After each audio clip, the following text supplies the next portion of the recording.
Complaints आधी आम्ही ट्विटरद्वारे पत्राद्वारे माननीय मुख्यमंत्र्यांकडेच डिपार्टमेंट आहे त्यांच्याकडे अनेक वेळा मांडल्या आणि त्याच्यानंतर इथे येऊन रिव्ह्यू घेतला. परत त्या वारंवार येत आहेत आणि विजेचे प्रश्न आज ज्या राज्यामध्ये राज्य सरकार आम्हाला सांगतं की आमचं सरप्लस स्टेट आहे, तर जर राज्य विजेत सरप्लस आहे तर मग आमच्या या कष्ट करणाऱ्यांना, मग प्रोफेशनल्स असू दे किंवा शेतकरी, याला लाईन किंवा मिळत नाही किंवा वीजही मिळत नाही, याचं कारण काय? मग याचं उत्तर द्यावं लागेल ना सरकारला.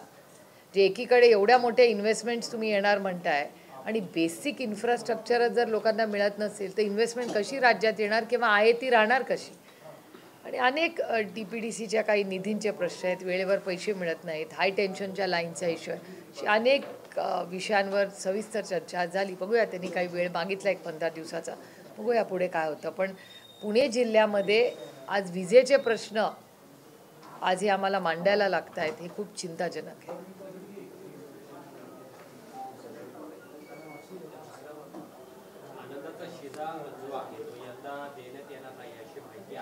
आर्थिक ताण हा राज्य सरकारवर आलेला आहे, त्याच्यामुळे ही समस्या निर्माण झाली आहे. गेल्या वर्षी मोठ्या धडाक्यामध्ये जाहिरातबाजी करत हा शिधा दिलेला होता, पण यंदाची दिवाळी तशी नसणार आहे सामान्य. मला काय आश्चर्य वाटत नाही, कारण गेले 1.5 वर्ष मी तुम्हाला सातत्याने सांगते की राज्याची आर्थिक परिस्थिती ही चांगली नाही आणि त्याच्यामुळे स्कीम आफ्टर स्कीम, म्हणजे लाडकी बहीण योजनेच्याही 1 वर्षापूर्वी मोठ्या धूमधडाक्यातच लॉन्च झालं ना. आता 25 लाख नावं कमी झाली आहेत पहिल्या टप्प्यात.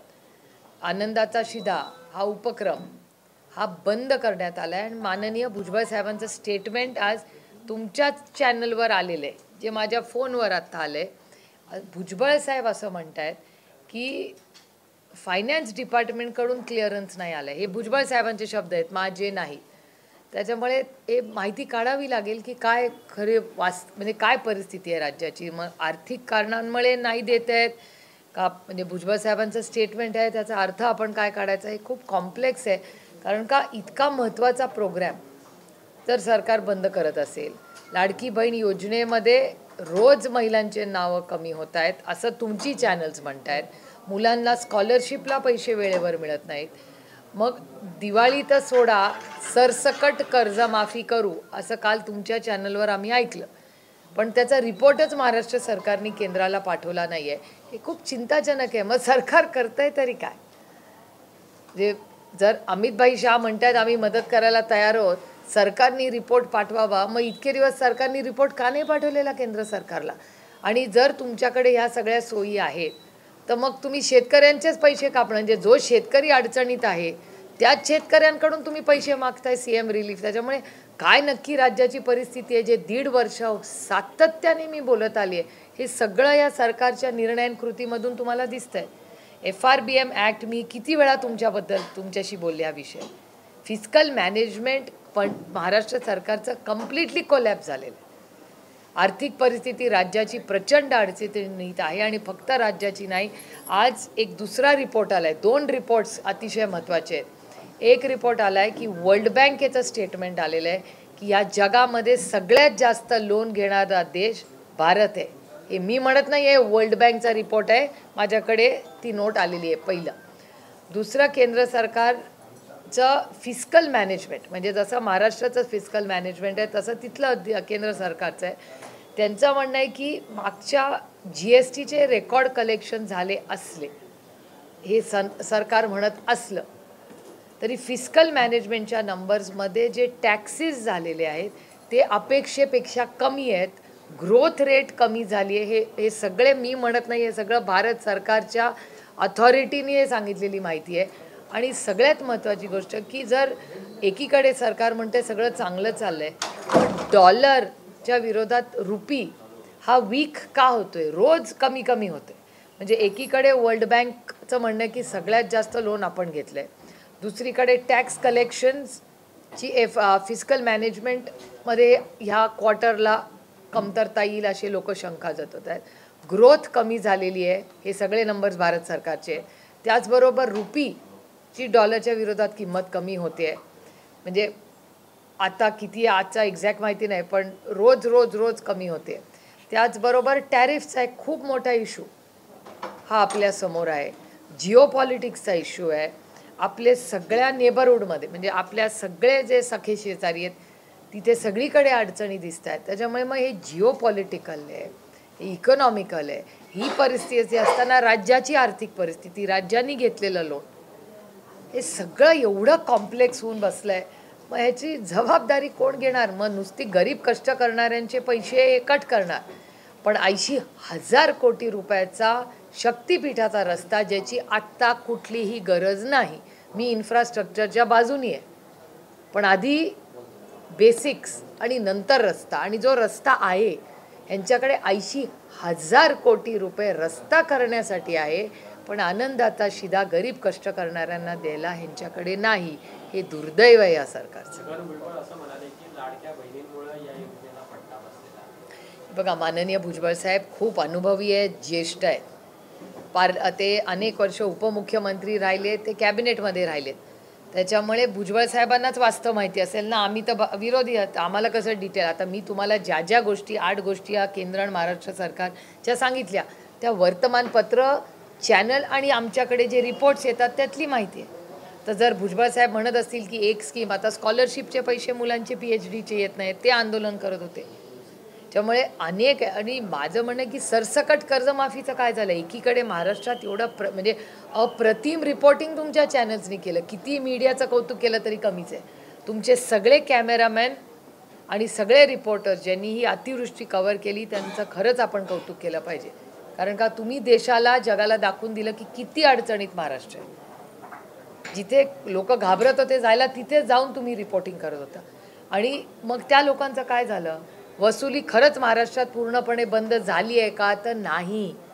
सरसकट कर्जमाफी झाली का? नाही. आणि काल अमितभाई स्वतःच म्हणाले की मला रिपोर्टच कोणी पाठवला नाही. का नाही पाठवलेला महाराष्ट्र सरकारने रिपोर्ट? हा एक मोठा म्हणजे आश्चर्य वाटतंय मला की एवढ्या अडचणीच्या क्रायसिस चाललाय महाराष्ट्रात, मग रिपोर्ट का नाही महाराष्ट्र सरकारने पाठवलेला?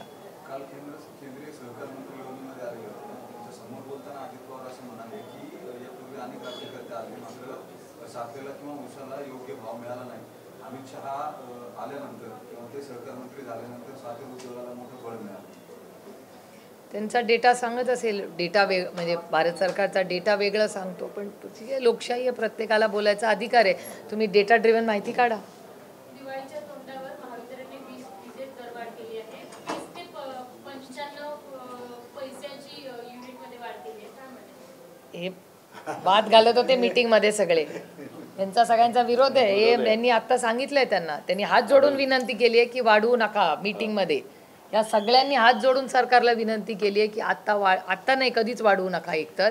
आणि वाढवली तर दुर्दैवाने म्हणजे खूप जड अंतःकरणाने जे म्हणले की आम्हाला आंदोलन केल्याशिवाय दुसरा मार्गच नाही. मागच्याच काळात 25% वाढ आठवतं? हा प्रश्न आमचा असा आहे की एकीकडे अतिवृष्टी, महागाई, बेरोजगारी हे सगळं असताना मी तुम्हाला डेटा सांगितला आहे. काल तुमच्याच चॅनलवर भाषा हे होती बातमी की भाजीची किंमत काय झाली आहे. मग परवडण्यासारखं नाही राहिलेलं ना. हे दुर्दैव आहे. फूड इन्फ्लेशन किती वाढलेलं आहे. ही परिस्थिती असताना आता तुम्ही MSCBचा मोठा बोजा आता टाकणार, वाढवणार. आणि काय गरज आहे वाढवायची? सरकारचं सगळं चांगलं चाललंय ना, मग काय गरज आहे वाढवायची किंमत? 80,000 कोटी रुपये आहेत ना यांच्याकडे एवढा मोठा रस्ता करायला. मग का आनंदाचा शिधा मिळत नाही? का आमच्या लाडक्या बहिणींना वेळेवर पैसे मिळत नाहीत? का MSCBचे पैसे वाढवत आहेत? आणि सगळं तर सोलरवर चालणार आहे. आता सोलरची तर स्कीम आहे, कुसुम, एवढी सुंदर स्कीम. मग हे सोलरवरच चालणार असेल तर यांना काय गरज आहे वीज वाढवायची? महापालिकेचा एक प्रोजेक्ट होता, म्हणजे भाजपने तो रेटला होता. येरवडे ते कात्रज भुयारी मार्ग बनवण्याचा प्रोजेक्ट होता. तो नुकताच आयुक्तांनी फेटाळलाय. तर तुम्हाला या संदर्भात काय इतके मागणी फिजिबिलिटी नाही आहे त्याच्यामध्ये, वायबल फिजिबिलिटी नाही असं कमिशनरने सांगितलंय. पण पुणेकरांना कुठे आश्वासनं दाखवली मधल्या काळात सत्ताधाऱ्यांना, ते दुर्दैव. महापालिकेचं बजेट हे 7.5 ते 8.5 हजार करोड आहे. एवढं एक बजेट पूर्ण फक्त बोगद्यासाठी घालवणं योग्य आहे? नाही आहे. बघा, हे जिंगोइझम, मी पार्लमेंटमध्ये हा शब्द अनेक वेळा वापरते. हे जिंगोइझम आहे. काही गोष्टी येतात आणि मग त्या काळाबरोबर त्या निघून जातात. म्हणजे तुम्हाला किती स्कीम सांगू? तुम्हाला सगळ्यात मोठी स्कीम म्हणजे इथे पुण्यात आहोत म्हणून मी बोलायच्या आधीच काका वाटतात स्मार्ट सिटी. स्मार्ट सिटीचं पुढे काय झालं?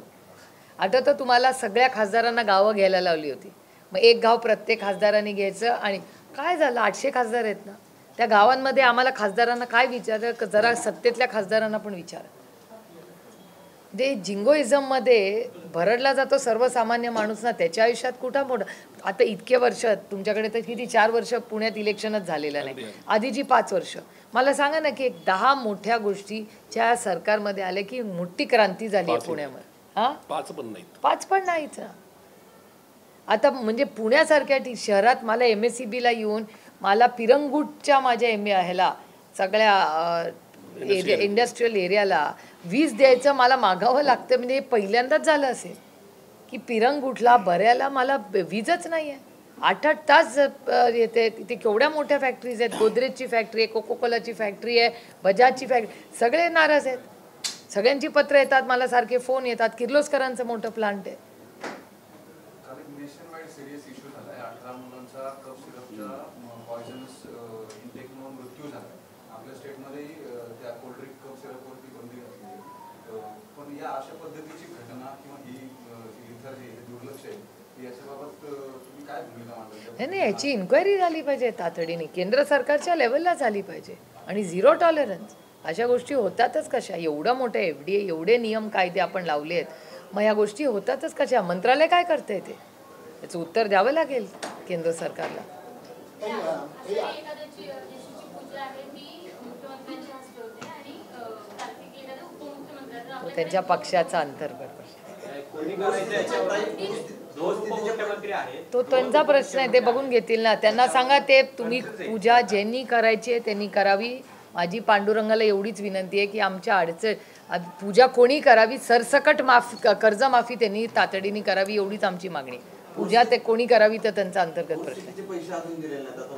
पंतप्रधान येणार आहेत महाराष्ट्रात त्यावेळेस कदाचित ती घोषणा केली जाईल असं बोललं जाते काहीतरी करा एवढीच आमची विनंती आहे मी जुलैमध्ये भेटले होते अमित शहांना पहिल्यांदा की सरसकट कर्जमाफी करा म्हणून तेव्हापासून पाऊस पडतोय आपल्याकडे मी जुलैमध्ये भेटले अमित शहांना आणि मी 10-15 दिवस झाले असतील मला देशाच्या कृषी मंत्र्यांना भेटून आता 2 गोष्टी झाल्या त्याच्यानंतर माझी भेट झाल्यानंतर माननीय मुख्यमंत्री 1 आठवड्यानी माननीय प्रधानमंत्र्यांना भेटून आले आणि प्रधानमंत्री जी आता 8 का 9ला येणार आहेत ना 2 दिवस आहेत मुंबईमध्ये ओपनिंगला अंधेकर टोळी त्या आता चालू आणि बरं घायवळचे टोळीचं झालेलं आहे सगळ्यांची अशी खुशबूज आहे की यांच्या पाठीशी कोणी असल्याशिवाय हे सगळं कसं काय होत अर्थातच अदृश्य शक्ती आहेच ना कोणीतरी मागे आता मला एक सांगा अदृश्य शक्ती पासपोर्ट तर फार पुढची गोष्ट आहे आमचे कष्ट करणारे शेतकरी जेव्हा फॉर्म भरतात ना कर्जमाफीसाठी किंवा नवीन कर्जासाठी तर त्यांना लोन 1 मिनिटात रिजेक्ट होतं इन्शुरन्सचे पैसे जेव्हा मागायला जातो शेतकरी 1 मिनिटात रिजेक्ट होतो तुमचं मूल शाळेत गेलं 0.1% ॲडमिशनला नाही जमलं तर रिजेक्ट होतो मग असे सगळे रिजेक्ट होतात आणि एवढा मोठा पासपोर्ट त्याला क्लीन चिट मिळते एवढ्या मोठ्या गुंडाला जो ड्रग्जमध्ये आहे मी अनेक वेळा माननीय मुख्यमंत्र्यांना हात जोडून विनंती केली आहे की ड्रग्सच्या बाबतीत तुम्ही जर 0 टॉलरन्स केलं तर आम्ही राजकारण सोडून आमचे सगळे राजकीय मतभेद सोडून आम्ही तुमच्याबरोबर ताकदीने उभं राहू ड्रग्सच्या विरोधात पण ह्या ड्रग्स जो मेन ड्रग डीलरच आहे त्यालाच नवीन तात्काळमध्ये पासपोर्ट मिळतो आपण पण प्रयोग करून बघूया ना जरा तात्काळला किती लोकांना तुम्हाला पटकन मिळतो कागदपत्र मग सोपं नाहीच आहे ना निलेश गायकवाडला मदत हे चंद्रकांतदादा पाटील यांच्या थ्रू होते असा आरोप आता होतोय आणि काही पुरावे कुठली तरी मोठी अदृश्य शक्ती आहे ह्याच्यात काही वादच नाही कोण आहे ती याचं उत्तर माझ्याकडे नाही शरद पवार संजय प्रचार केला तिने राम शिंदेचा गौतमी पाटीलच्या वेळेस ऍक्सिडेंटच्या वेळेस चंद्रकांत पाटील बोलले पण निलेश गायकवाड एवढं सगळं करतायत पासपोर्ट हे करतायत पण चंद्रकांत पाटील बोलताना दिसत नाही असा आरोप आहे पवन चक्कीचे सुरेश देसाई त्यांचे संबंध समोर आले पवन चक्कीत तिकडे पवन चक्की प्रोटेक्शनचे मध्ये विषय पेटला होता संतोष देशमुख त्यावेळेस हे सगळे रिलेशन समोर आले मग मला असं वाटतं जर एवढं सगळं पारदर्शकपणे एवढे स्टेटमेंट्स आहेत माननीय मुख्यमंत्र्यांनी याची इन्क्वायरी लावली पाहिजे तातडीने कारण काही खूप गंभीर गोष्ट आहे मी माननीय मुख्यमंत्र्यांना भेटायला जाणार आहे पुढच्या आठवड्यात ह्याच आठवड्यात वेळ दिली तर तर तेव्हा मी जरूर हा मुद्दा मांडीन आणि सांगेन त्यांना की आमच्याकडे प्रूफ आहे सगळ्या या सगळ्याचा. 15 ते 20 गुन्हे दाखल असताना पुणे पोलिसांनी पासपोर्ट वेगळं नाव काढून खरं तर ते बनावट पासपोर्ट करून गेले. पुणे पोलिसांचं यामध्ये खरं तर मी तुम्हाला सगळं मला आज इथेच म्हणजे मी आणि आता प्रशांत दादा तेच बोलत होतो. माझ्याकडे एक बातमी आली आहे, प्रशांत दादा जाणार आहेत आता माहिती काढायला ती सगळी, की एका पोलीस अधिकाऱ्यावरच काल हल्ला झाला आहे आणि त्या पोलीस अधिकारी आत्ता सह्याद्री हॉस्पिटलमध्ये, असं प्रशांत दादांनी आत्ताच आम्ही इथे यायच्या आधीच बोलत आलो. आता जर पोलिसावर आणि ते पण लॉ कॉलेज रोडवर, म्हणजे जिथे 24 तास काही ना काहीतरी स्टुडंट्स असतात, तिथे जाग असते, ज्या भागामध्ये लॉ कॉलेज रोडवर जर पोलिसावर अटॅक होत असेल तर आता म्हणजे काय बोलायचं ह्याच्या पुढे. मला महाराष्ट्राच्या पोलिसांचा सार्थ अभिमान आहे, पण मला जड अंतकरणाने म्हणावं लागतंय की पुण्याच्या पोलीस यंत्रणेला झालंय तरी काय. कुठलीही अदृश्य शक्ती आहे की जी पोलिसांना बाजूला करून या सगळे गुंड पुढे आहेत आणि आमचे बिचारे कष्ट करणारे पोलीस बाजूला झाले. आता पोलिसांवर पण जर अटॅक व्हायला लागला असेल तर आपण न्याय कुणाकडे मागायचा. हा खूप मोठा गोंधळ झालाय पुण्यामध्ये.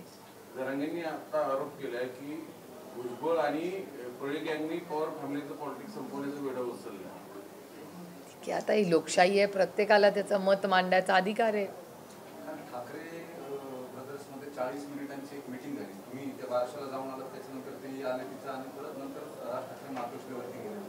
मग पॉलिटिकल इक्वेशन मुंबई महापालिकेसाठीचं काही ठाकरेंमधलं वर्कआउट झालंय असं माहिती आहे का, किंवा तुम्ही कसं असेल? नाही, त्याच्यात काय माझं म्हणणं, एक तर आम्ही बारशाला सगळे एकत्रच होतो, तासभर तर आम्ही एकत्रच होतो सगळे. एक अतिशय चांगला जसा घरगुती कार्यक्रम होता तो.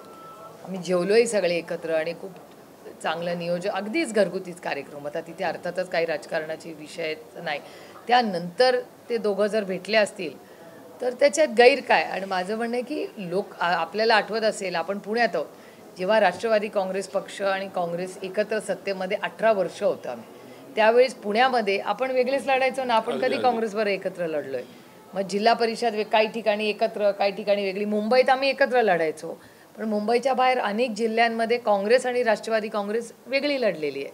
त्यामुळे त्याच्यात मागच्या वेळेस मला वाटतं सेना आणि भारतीय जनता पक्ष पण वेगळेच लढले होते मागच्या वेळेस, जेव्हा सेना ही एक होती तेव्हा. त्यामुळे ही लोकल बॉडीजच्या इलेक्शनमध्ये कार्यकर्त्यांचं इलेक्शन असतं.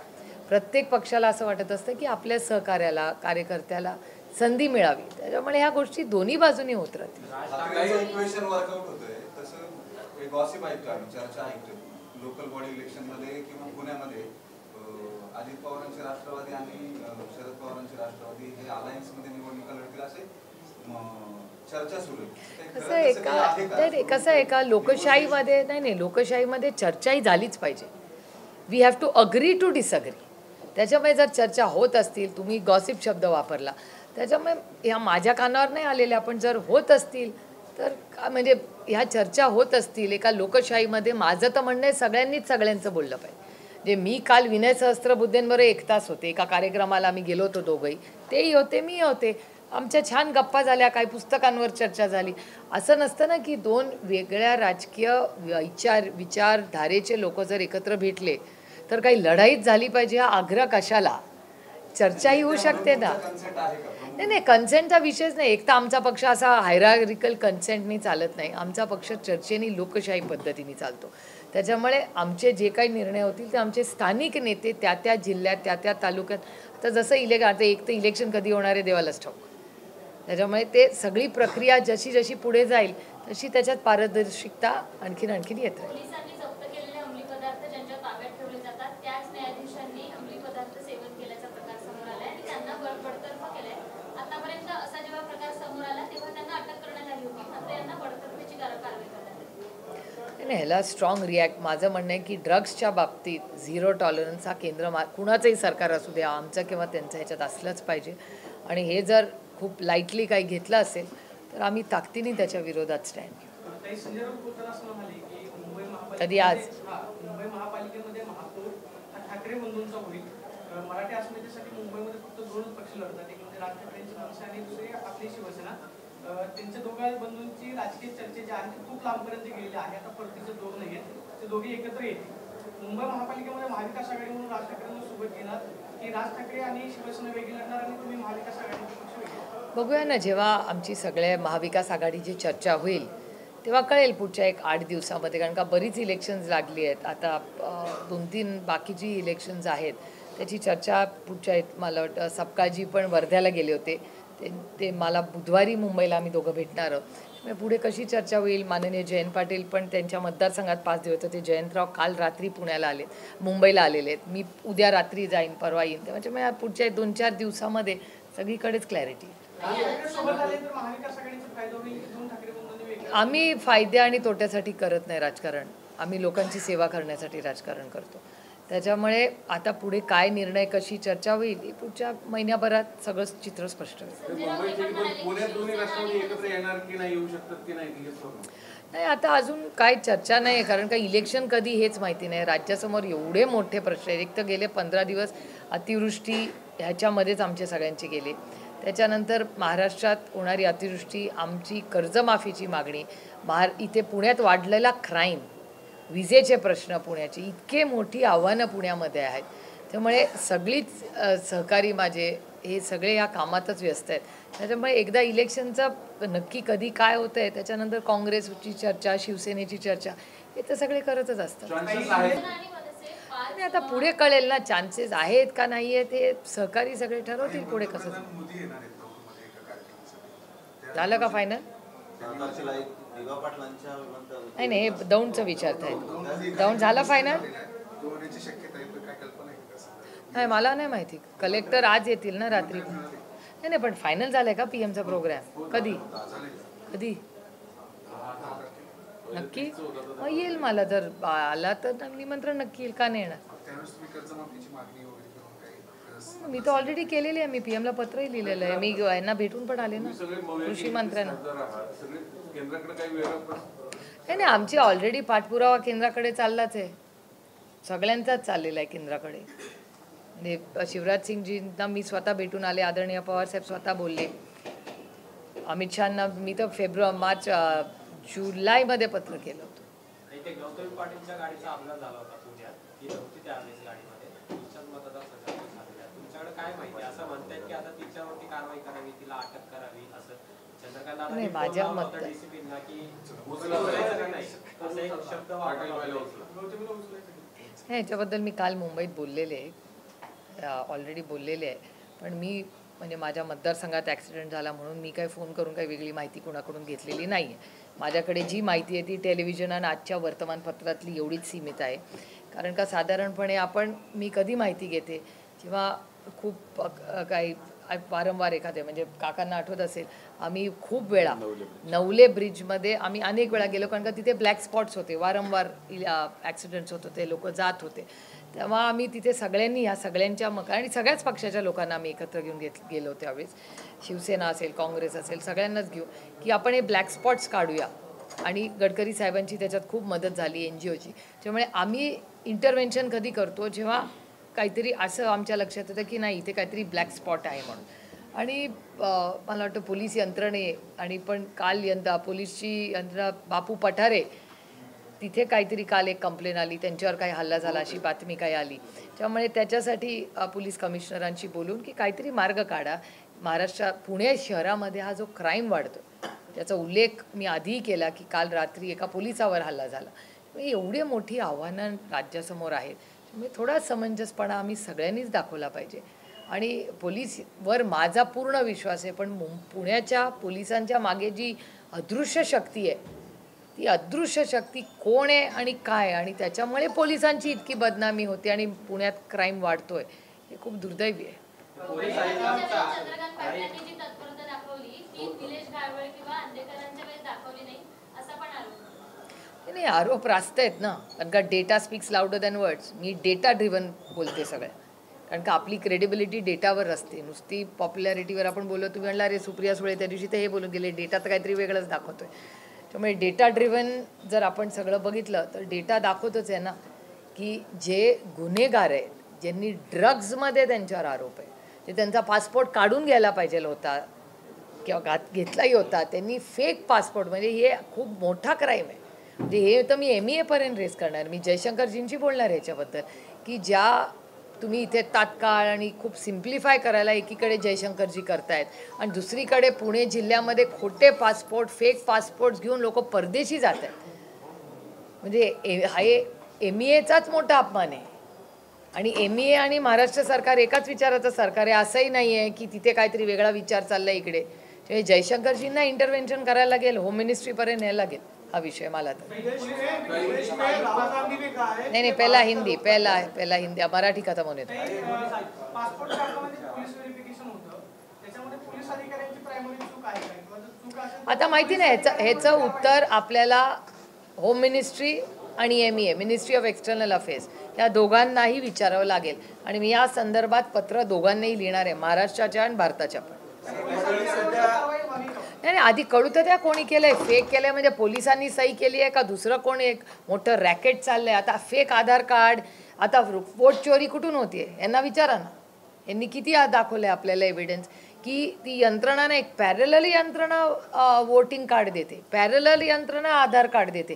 तर या देशामध्ये एक सरकारी यंत्रणा आणि दुसरी फेक आधार फेक वोटर ID करणारी जर पॅरलल यंत्रणा चालत असेल तर हा केवढा मोठा क्राईम आहे. आणि भारत सरकारला माहिती नाही, महाराष्ट्र सरकारला माहिती नाही होत आहे.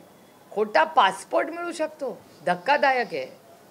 काही पडळकरांच्या संदर्भात मुख्यमंत्र्यांनी अनेक वेळा सूचना देऊन सुद्धा त्यांची विशेषतः जयंत पाटलांच्या संदर्भात चुकीची वक्तव्य करणं थांबवलं नाही.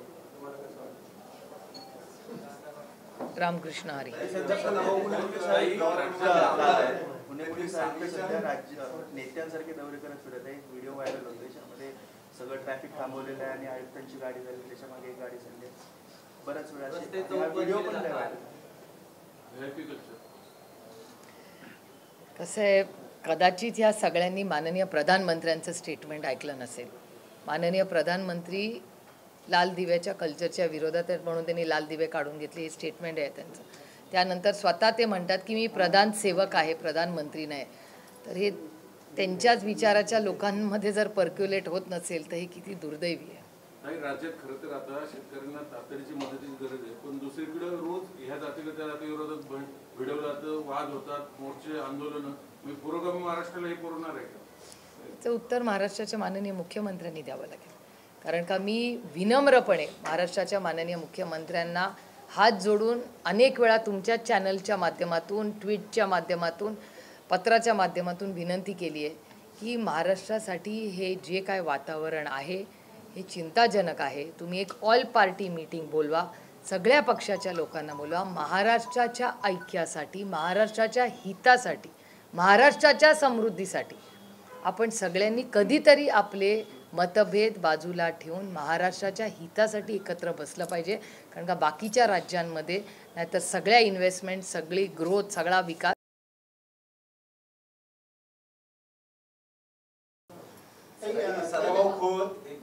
सदाभाऊ खोतांनी सरकारमधले आमदार आहेत त्यांनी सहकार मंत्र्यांवरती आरोप केला आहे. सांगली जिल्हा बँकेमध्ये जाणीवपूर्वक जागा वाढवण्यात आल्या भरतीच्या आणि एका जागेसाठी 30 लाख रुपयांचा रेट काढलाय प्रत्येक कॅन्डिडेटला, जे सहकार मंत्री भरतीसाठी घेत आहेत. सरकारमधल्याच आमदारांनी सहकार मंत्र्यांवरती गंभीर आरोप केला. हा अतिशय गंभीर आरोप आहे आणि तुम्ही जर आता मला सांगितलं आहे तर जरूर माननीय मुख्यमंत्र्यांना हा प्रश्न विचारावा लागेल की माननीय मुख्यमंत्री येतातच पुण्याला अनेक वेळा, त्याच्यामुळे आठवड्याला येतात तेव्हा आपणही विचारा. पण मीही हा आरोप अतिशय गंभीर आहे. तर मी जरूर तातडीने याच्यात लक्ष घालून माननीय मुख्यमंत्र्यांना पत्र आजच लिहिण्याच्याबद्दल. सरकारी सगळी जे कार्यालय आहे त्याच्यामध्ये आपल्याला पारदर्शकतेच्या दृष्टीने व्हिडिओ शूटिंग हे फार महत्त्वाचं आहे. नागरिकांना सुद्धा अधिकार आहे, सुप्रीम कोर्टाचा आहे. आणि दुसरा आहे CCTV. तर गंमत अशी आहे की ह्याच्या दोन्हीवर कुठल्याही प्रकारचा GRच सरकारनं काढलेलं आहे महाराष्ट्रात येतं. तर आम्ही त्याच्या मागे लागलेलो आहे. त्याच्यावरती आपली तुमची काय मदत होईल आणि काय जरूर तुम्हाला जी मदत लागेल ती देऊ आम्ही, काहीच अडचण नाही. खेवकरांचा जावयाचा रिपोर्ट निगेटिव्ह आलेला आहे, काही आरोप होते खडसेंचे अडकवले जाते.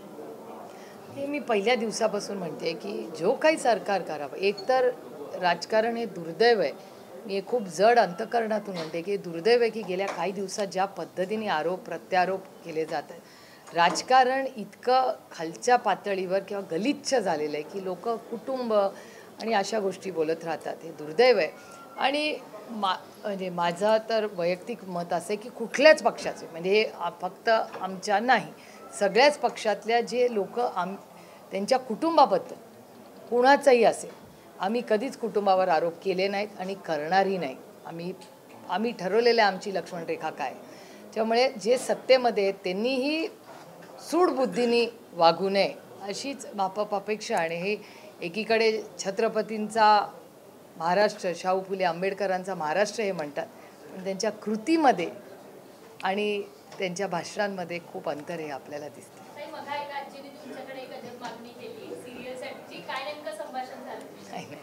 त्या असं म्हणत होत्या की त्यांची अपेक्षा होती की त्यांच्याकडे केबल टी व्ही आहे तर त्यांची इच्छा होती की एक एपिसोड जेव्हा येतो तेव्हा केबल टी व्हीनी जाहिराती कमी आणि एपिसोडची वेळ वाढवावी. म्हणजे त्यांचं म्हणणं आहे की ते म्हणजे खूपच गोड मागणी होती ती. तर त्या म्हणले मला कळत नाही मी कुणाकडे वळवून तुम्ही दिसला तर तुम्ही जर ह्याच्यात लक्ष घाला. तर मी पण विचार करते बघाचपासून की आता जाहिरातीची वेळ कमी आणि सिरियलच्या त्या ह्याचे युनिट कसं आता तुम्ही पण तुमच्या चॅनल्सच्या सगळ्यांचे आहेत तुमचे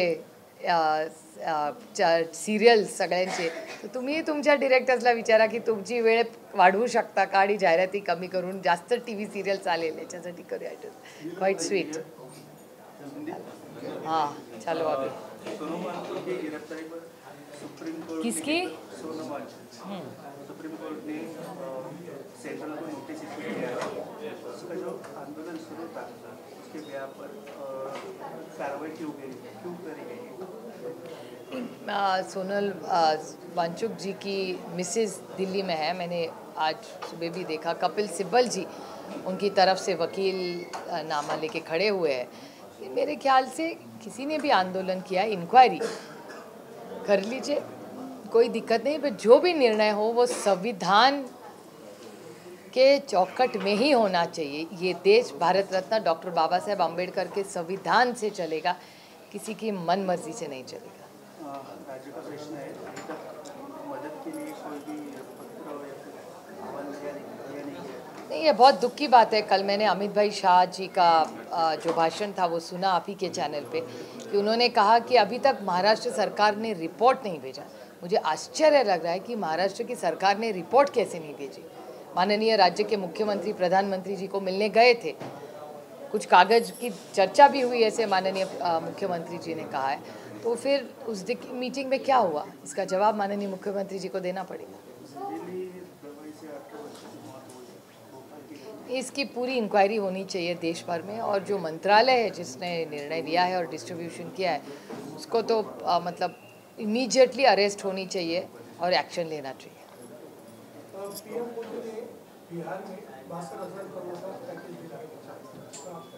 कब दिया देंगे.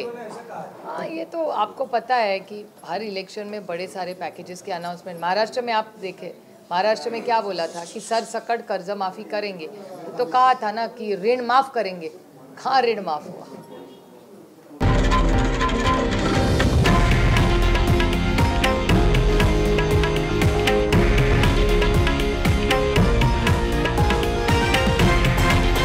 हे आहे देशातील नंबर 1 न्यूज नेटवर्क आणि आपण पाहत आहात TV9 मराठी, एकमेव.